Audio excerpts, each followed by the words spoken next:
Hello guys, and welcome to yet another tutorial on the series Design and Analysis of Algorithms.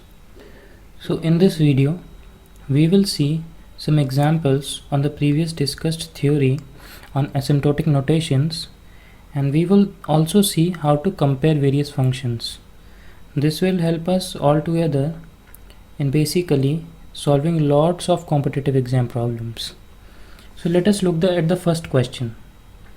The first question is, let W1 and AN denote respectively the worst case and the average case running time of an algorithm executed on an input of size n. Which of the following is always true? So let us say that the running time of the algorithm is basically Pn, or let us denote it by P of n, right? So according to our informal description that we have seen in the previous video, we can write Pn to be equal to theta of A of n, as you know that the theta notation is used for average case analysis, right? You can also use P of n to be big O of W of n, as the big O notation is used for worst case analysis. Now informally we can write this as P of n is equals to A of n, right? And we can write this one as P of n is less than equals to W of n. Now I replace P of n by A of n and I come up with A of n less than equals to W of n. And you know that this less than equals to means big O, right?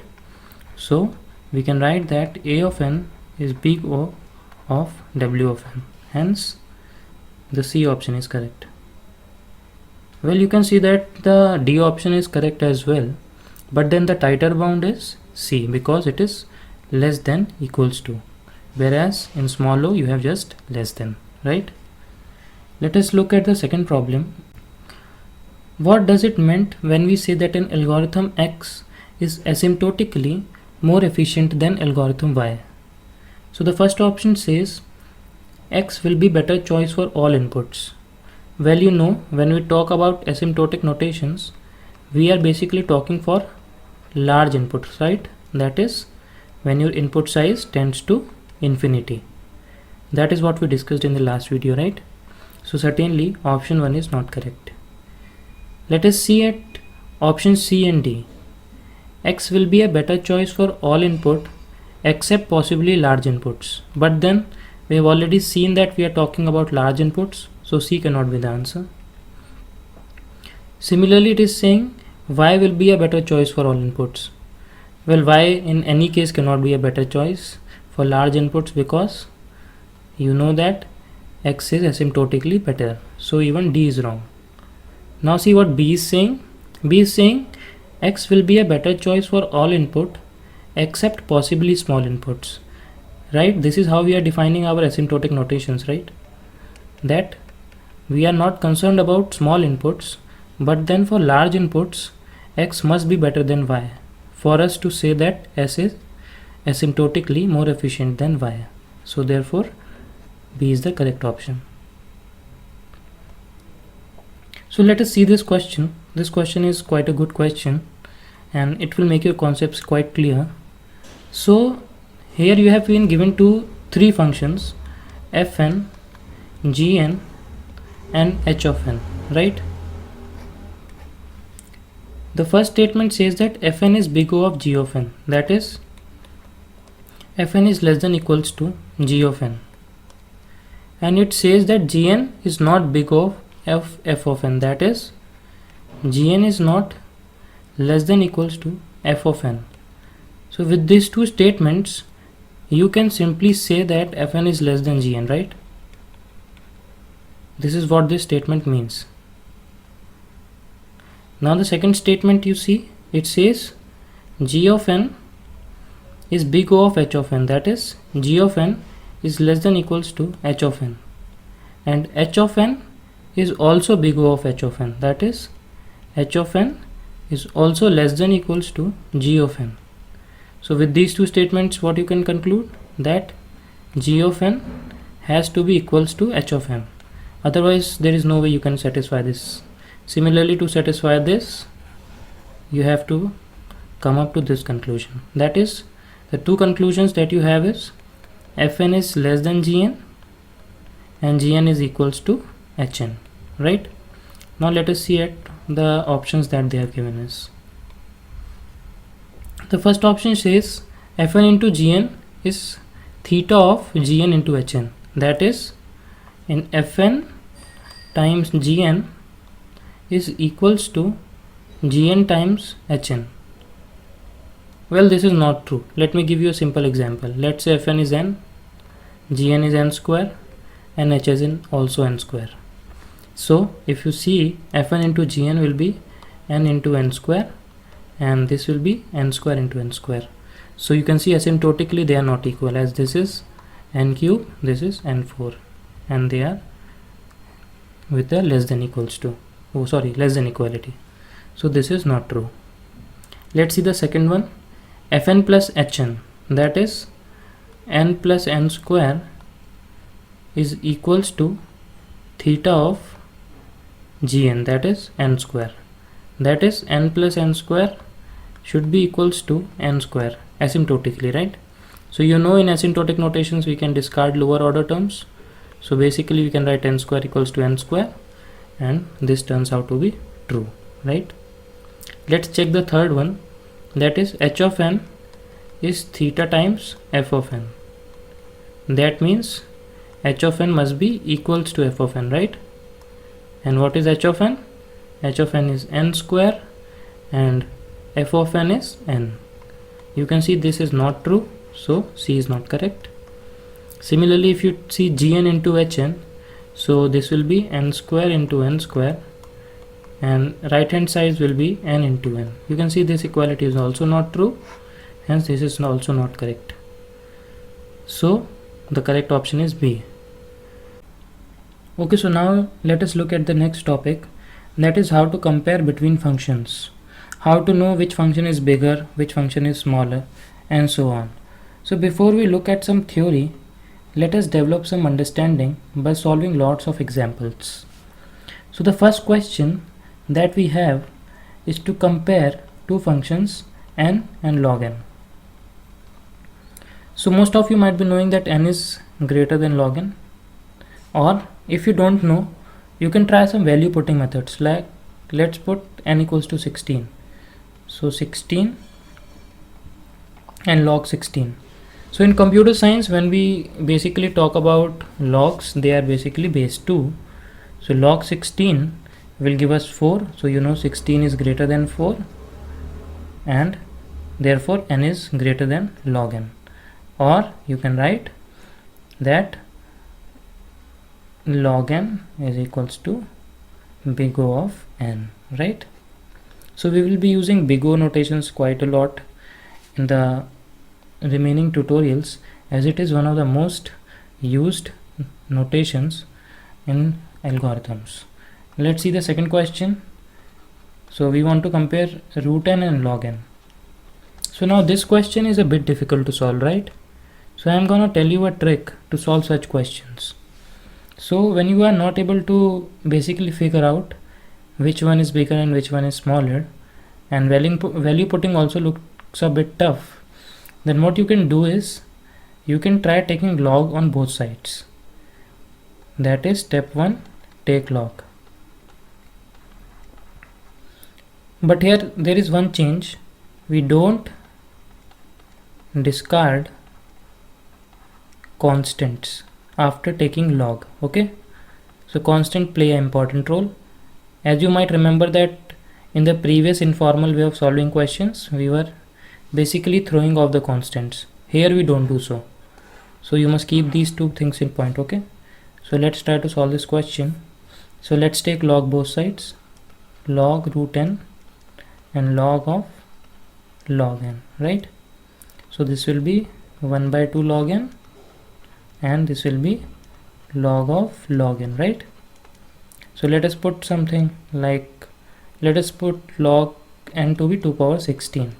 So this will be 1 by 2 log 2 power 16 and log of log 2 power 16, right?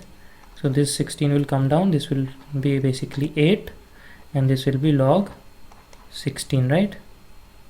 And this will be 4.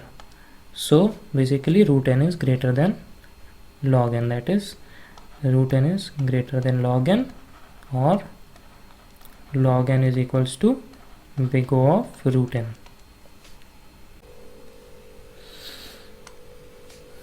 So now let us look at the third question. So we want to compare between 5n square and 3n square. So you know, in asymptotic comparisons you can discard constants. So this will become n square and this will become n square, implies that asymptotically they are equal, that is you can write n square to be equals to theta of n square. So let us look at next question, that is a comparison between 2 power n and n power n. So this is again a difficult one, so let us try taking log. So this will be log of 2 power n and log of n power n. So n comes down, n log 2 and n log n. So n log 2 becomes 1, so this becomes n and n log n. Can cancel n, it becomes 1 and log n. So you know log n is greater than 1, so basically n power n is greater than 2 power n, equivalently 2 power n is big O of n power n, right? So then let us look at the next question, which is 2 power n and 3 power n. Again this seems easy, but then again let's try taking log. So we can write log 2 power n and log 3 power n. N comes down,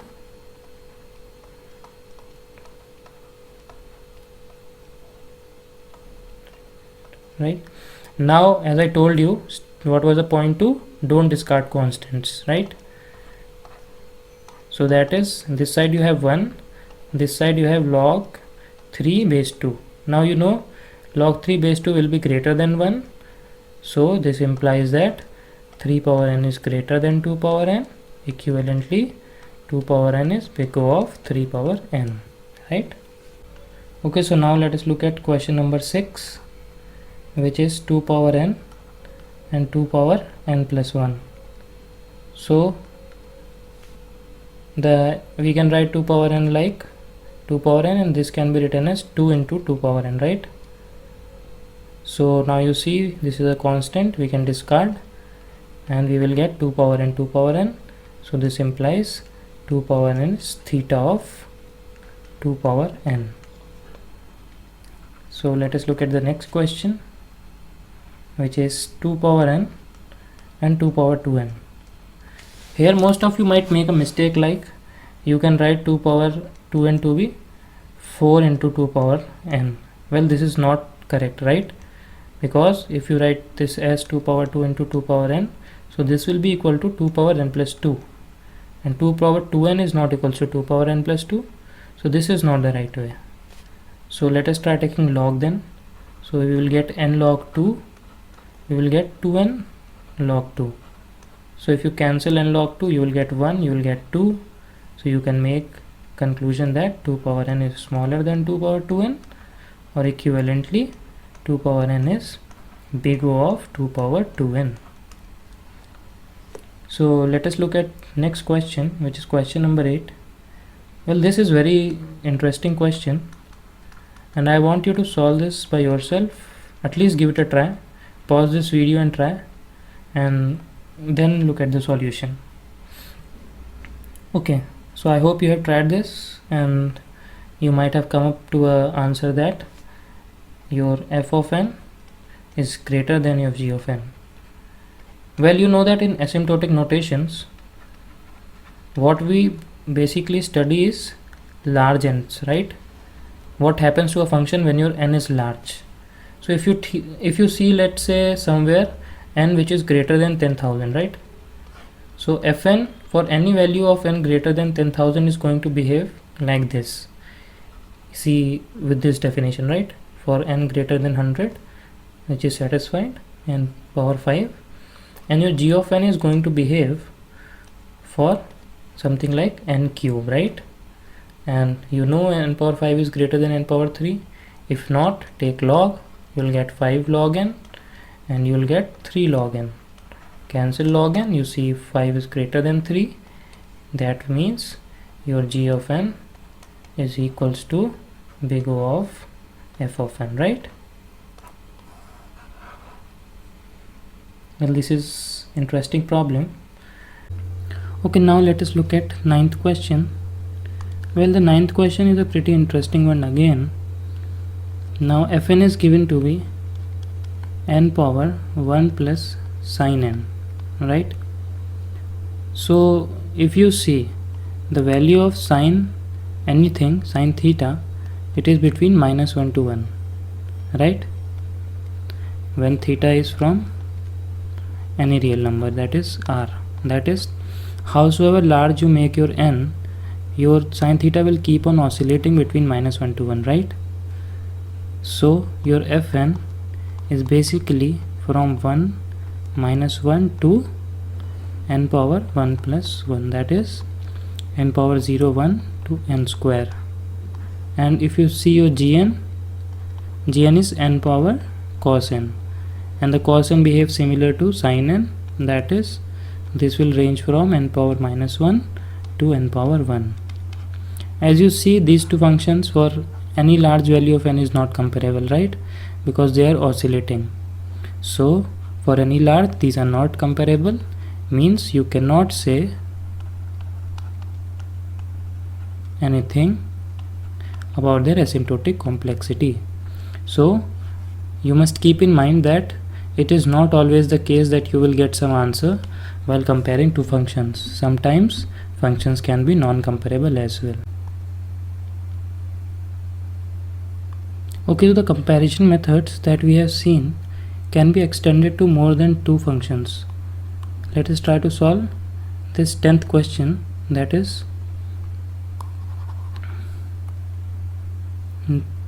okay. So the methods that we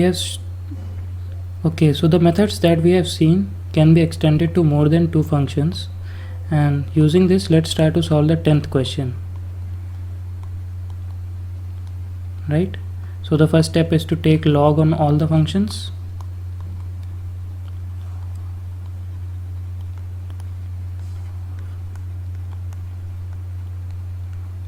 Then try to simplify this. This can be written as 1 by 2 log n. This is log of log n. This is n, log 2 becomes 1. Then this is n log n, right? So if you see, the smallest is second, then it is first, then it is third, and then it is fourth, which is equals to, the smallest is your log n, then it is your root n, then it is your 2 power n, and finally it is your n power n. So this is the way these functions are increasing. Okay, so this is the answer. So on a similar lines, you can try to solve the 11th question using the same approach. Before solving the 12th question, let us look at a little bit of theory. So this is a arrangement of few of the most common types of functions that we have, and this is how the asymptotic complexity increase. That is, constant have a asymptotic complexity which is less than logs, which is further less than polynomials, which is further less than exponentials. Example, if some of your algorithm is running for a fixed time k versus another algorithm is running for log n versus another running for some polynomial, say n square, and another running for some exponential, then you can simply have an arrangement like this. You don't need to solve. So this is a good thing to keep in mind. For an example, let's say you have to compare two functions log n and n. Now you don't need to solve or take logs or put the values. You simply know that logarithmic function log n is less than n, right? The same question we did with, you might be remembering, your log n and root n, where root n was greater than log n, right? There is one important note that I want you to remember. and is generally asked in quite a lot of examinations. This is this n factorial. So basically the n factorial is big O of n raised to the power n. See, if you write this as 1 into 2 into 3 till n, this will always be less than equals to n into n into n, right? Because though the last n will be equal to this n, the other terms this side are generally bigger than this, right? So this equality holds, and this is a very important result. So let us take log on both sides. So we get log of n factorial is equals to big O of log n power n. So this can be further written as log of n factorial is equals to big O of n log n, right? So this is a very important result. This and this. Please keep these two results in mind. So finally let's try to solve the last question. Here we are given three functions: f, which is 2 power n, g, which is n factorial, and h, which is n power log n. So let's try taking log. So log 2 power n, log n factorial, and log of n power log n. So the first one can be written as n, log 2 will become 1. This log n factorial can be written as big O of n log n. We have seen this before, right? Now this one can be written as log n into log n. So if you compare these functions, the smallest of all the three will be your n power log n, then 2 power n, finally your log of n factorial. So based on this you can select the appropriate options, right? The first one says fn is big O of gn, that is f is less than g and g is big O of hn, means this. But what we are getting here, we are getting h is less than f, which is less than g, right? So let's see the second one. This is not the answer. F is theta gn, so means it is saying g is less than f. You can see this is not true. Then the next option is saying g is big O of fn, means g is greater than, f is greater than g, which is also not true. The last is saying h is big O of f, means h is less than f, and g is theta of f, means g is greater than f. Well, you can see both of these things are true, right? G is greater than f and h is less than f, so D option is correct. So we will end this video here, and I will see you in the next video.